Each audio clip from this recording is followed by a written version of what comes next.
Welcome to WatchMojo.com, and today we're counting down our picks for the top 10 mythical creatures. Good morning, everybody, and welcome to this episode of the Daily Hotpot. I am your co-host, Drift, aka Robbie.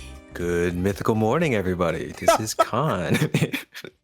How's everyone doing today? I hope everyone's having a mythical morning because we're about to get slammed by the lawsuit. Well, I think Khan lets you guys know, and you know it from the title. And Khan, you already know what we're talking about today. Why don't you tell the people what we're chatting about this wonderful Tuesday morning? Guys, we are going to talk about mythical beasts, either in literature, historical, maybe even, local forelore. Not forelord, folklore.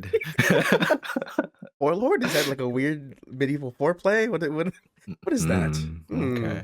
But yes, Khan, we are going to talk about some mythical beasts. So please, the mythical community, don't come after us. But yeah, Khan, we mentioned it last week. We teased it because we were talking, I believe, before about the differences between drakes, worms, dragons, and serpents, and all the like.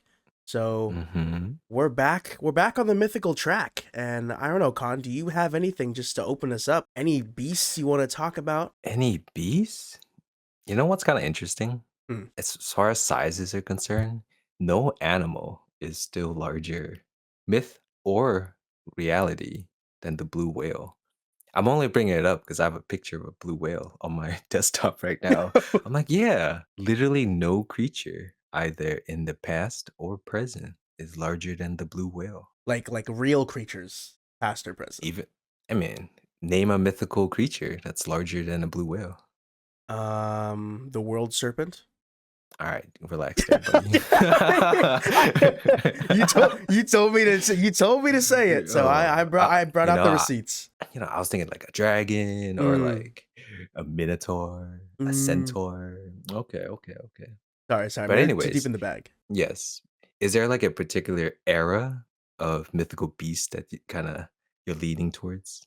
You know what? We could start off with two eras. Let's just do beast of maybe religion or sort of cultural mythology of your choice. Well, once again, I might be biased here, but as far as mythical legends, and I'm Vietnamese, so obviously I'm gonna have to start off with the Chinese dragon.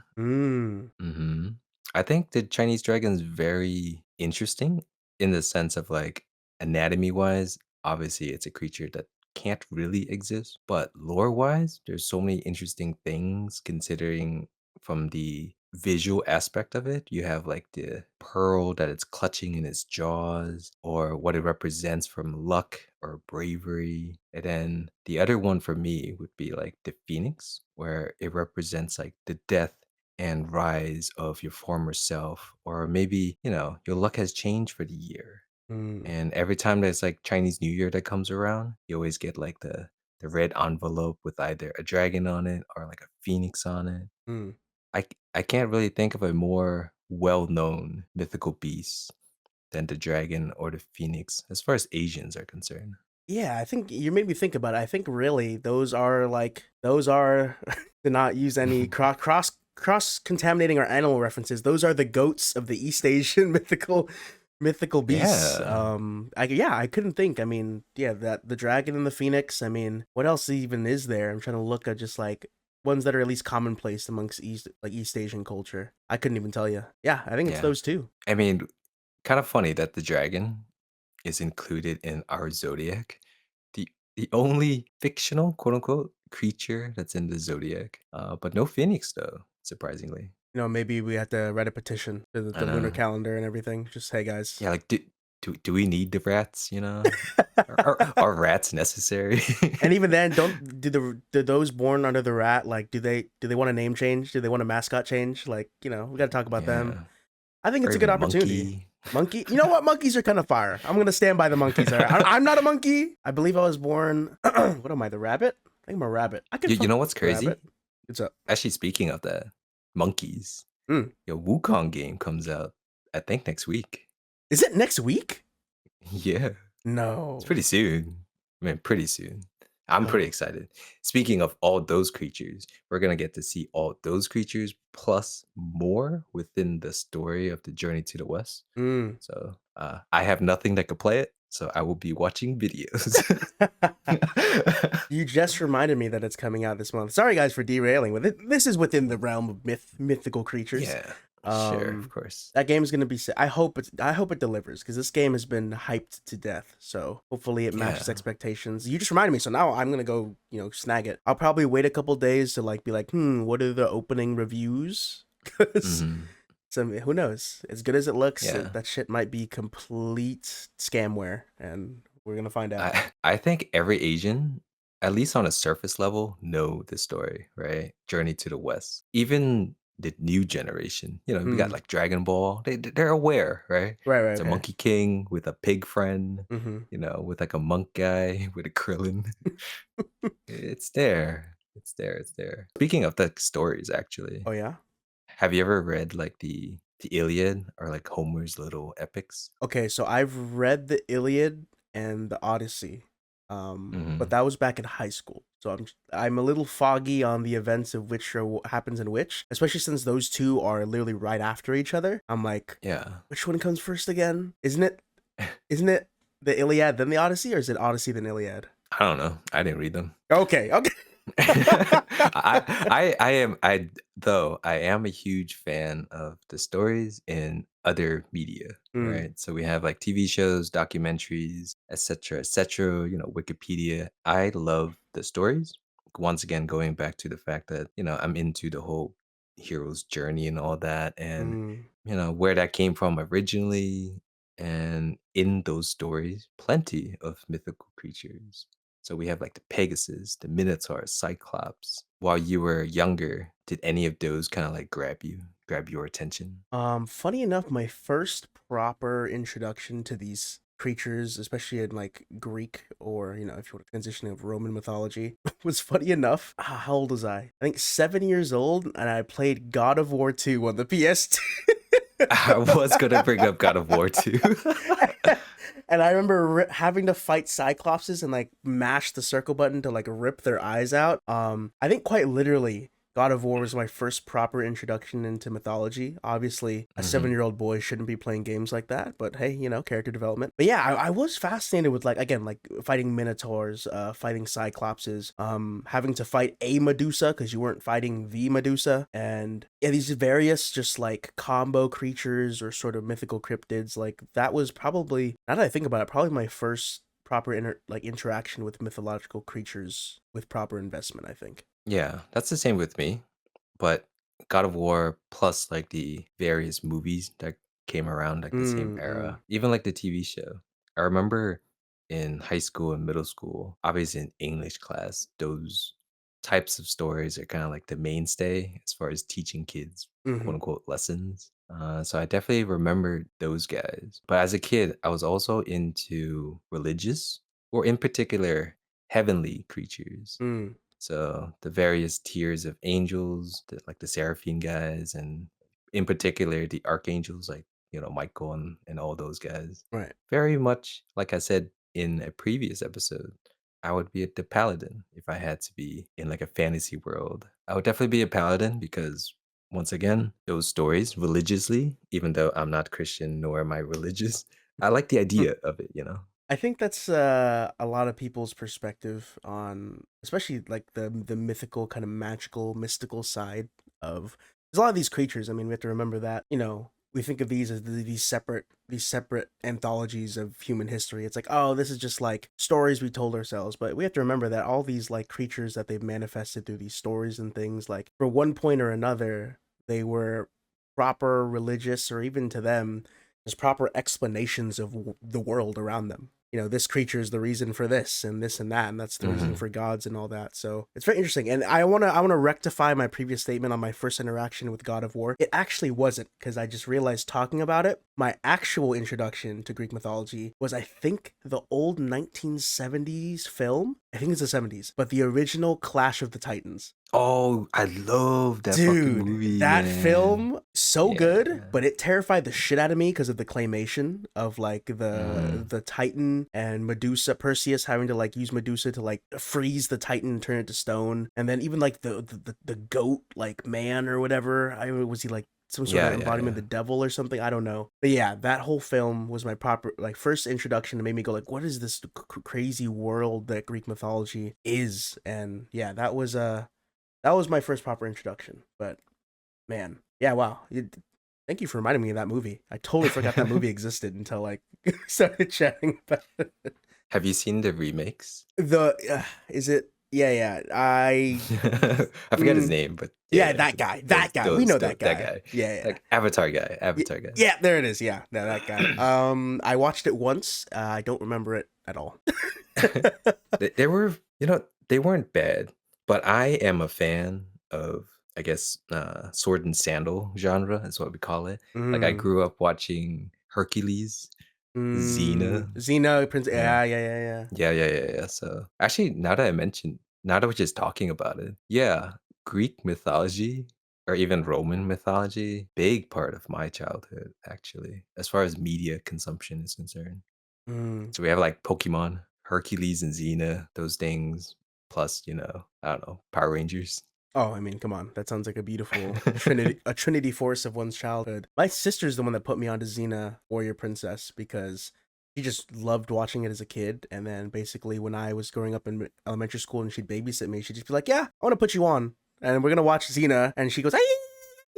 And then she just jumps into action. Yeah, I don't know that. Did you watch the original? I think it's in the same era of films. Is Jason and the Argonauts? Yeah, yeah, I've seen all those movies. Okay, All of yeah. like the claymation movies, even like the King Kong movie Mm. or like the dinosaur movies from back then. I've seen them all. It's just slowly turning into an old cinema history episode. I apologize. Well, I mean, mythical beasts, the fact that these came from legends and stories, definitely ties along with the type of movies and TV shows that we consume, even in like the modern era. That is true. I think there's just something so naturally fascinating to humans about like a greater creature beyond our natural world. I mean, that's why we have fantasy. That's why we have all these things. But I guess that's also why we love monster movies. There's just something Hmm. so different about experiencing something that just makes us feel so small or feel so insignificant. Funny enough, we've covered Greek and Roman, just some creatures. We've kind of been chatting about it. And I know you talked about, you being Vietnamese, you want to talk about the Chinese dragon and the phoenix, but the Philippines has some local creatures and mythology of our own mythology. And I'm not too well versed in it. I'm no Filipino cultural or mythical historian. But I do know that when I was in the Philippines when I was younger, my cousins would always talk about the aswang. Ooh. It's Aswang. I mean, I argue, I guess, it's like the popular Filipino like cryptid slash local folklore creature of mythology. But essentially, it's like a changeling shapeshifter like vampire that basically like preys specifically on like runaway children and pregnant women. And Hmm. yeah, like it drinks their blood and it has like a bloodsucker thing. Like it looks like it's off of a fucking like metal like 80s metal album. And it's yeah, basically I mean like with anything, like with any purpose for a creature. I mean, back then, especially back then, people don't just manifest these creatures in stories and folklore. It's just like, "Hey, that sounds cool.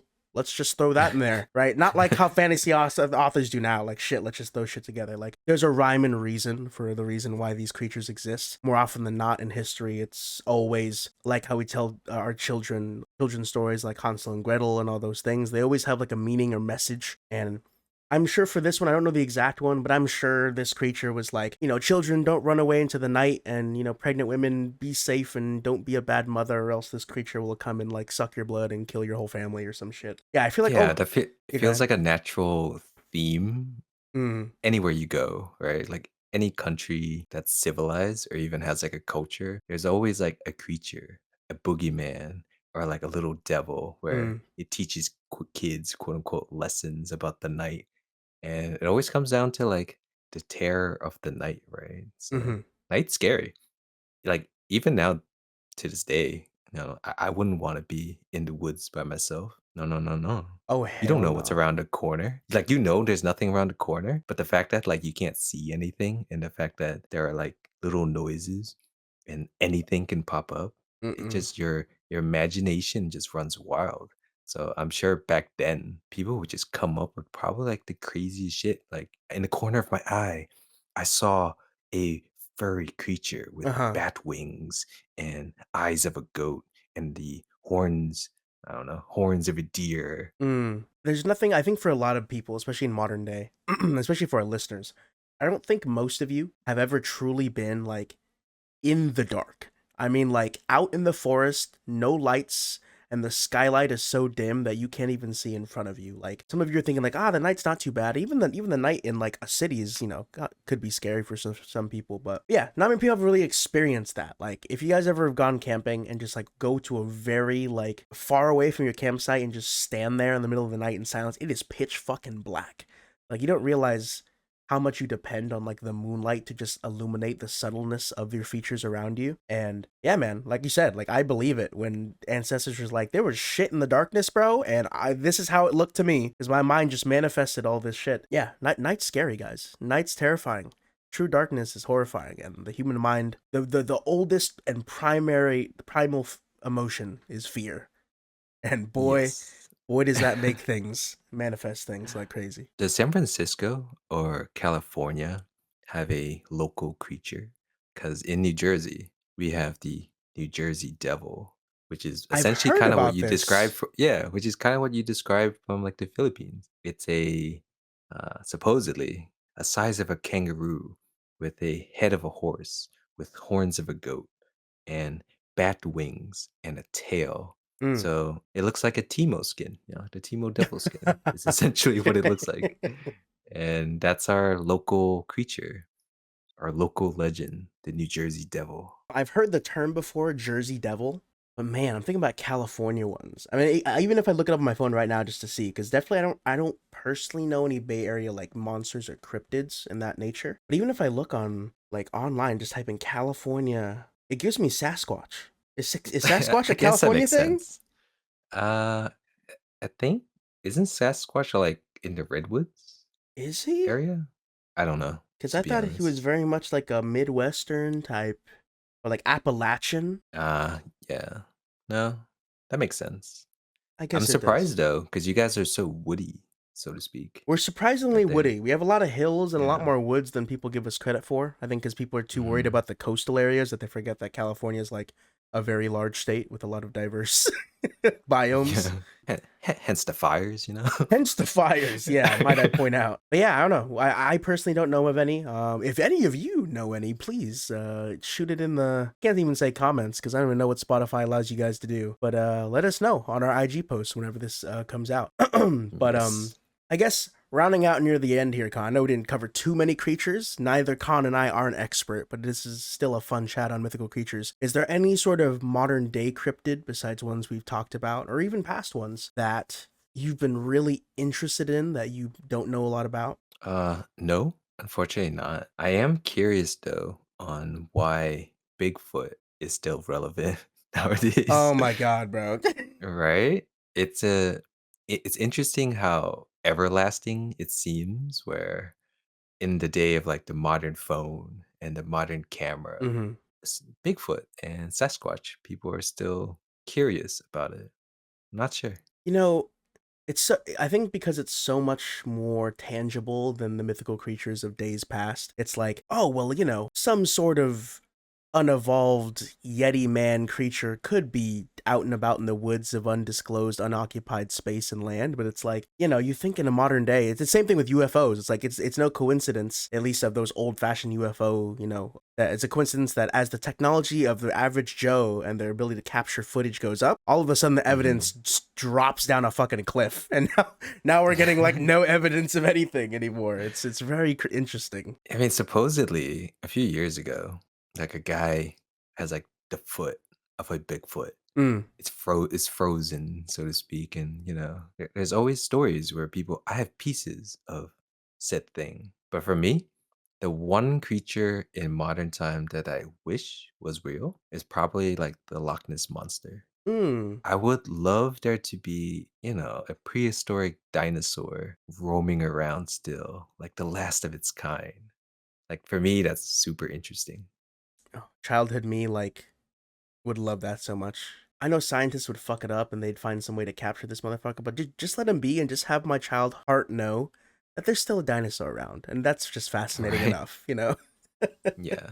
I think the one mythical creature that I've always found fascinating, and it's a modern one, is that of the Mothman. Um, Oh, from Fallout, the yeah, Boston guy. yes, the the one from Fallout, but that Yeah. is a classic, I believe, East Coast or at least Appalachian Yeah, it's a, myth. it's a Boston thing, I think. Is it actually Boston thing? Okay. Um, It originated from Boston. okay. Um, Hence, in Fallout 4, he was so relevant. because yeah, the Mothman is like supposed to be this like omen of terror, this omen of bad times coming, whether it's like an earthquake or a tragic event. And I remember seeing these like there's artworks of the Mothman or like these falsified photos. And I always found them very interesting as a Mhm. kid. Interesting in the same way that I found it kind of terrifying because I was a gullible little child, but it I just like that idea, that creation of the Mothman, that he's just this vanishing shadow being that looks like a moth interpreted into some sort of anthropomorphic being, and he just comes around and shows himself and goes like, "Hey, bad shit's gonna happen. Anyways, see ya." Like he doesn't suck blood or like kidnap children or anything. He just if you see him, bad shit's gonna happen in your town, and I just find that interesting as a manifestation. Where back in the old days it was like, oh, if the clouds were a certain shape, the gods were angry, or the if an earthquake happened, they we didn't harvest correctly, or volcanoes happen, the gods are whatever. But no, Mhm. we got a dude moth who comes around. Ah. Just to correct what I said before, Mhm. it is not a Boston thing. It is from Fallout 76, Which is in Appalachia. Virginia. Yeah. Yeah, yeah. Well, there you go, Yeah. So folks. if you're ever in the East Coast, we could do a little road trip because there's a whole town. I'm looking it up right now. Kind of dedicated to him. There's a statue and everything. We could visit the statue. We could take some selfies. We can Ooh. get some Mothman merch, a little costume, perhaps. Sheesh. You know what, guys? Give us a couple weeks. We'll hit that cryptid road trip. We're gonna have a 5 episode series on YouTube. Con and Drift. Check out the cryptids of local America. I'd be down. That sounds great. Honestly, that sounds like a fun time. We're just be hanging out. Hmm. All right. Well, guys, that is all we have time for our mythical creature rundown. Con, do you have anything left you want to share with the people or anything you want to say? Well, I want to know what everyone's mythical creature would be if they were one, right? Mm, that's man. Well, we'd have to think on that one, guys. But whenever you guys have the answer, you guys can post it in our poll after the episode, just down below, or go ahead and check out our IG post on our official Instagram and go let us know what type of cryptid you would be. But Con, we had an awesome episode today, and we'll see you guys tomorrow for another amazing episode of the podcast. And as always, take it easy. Bye.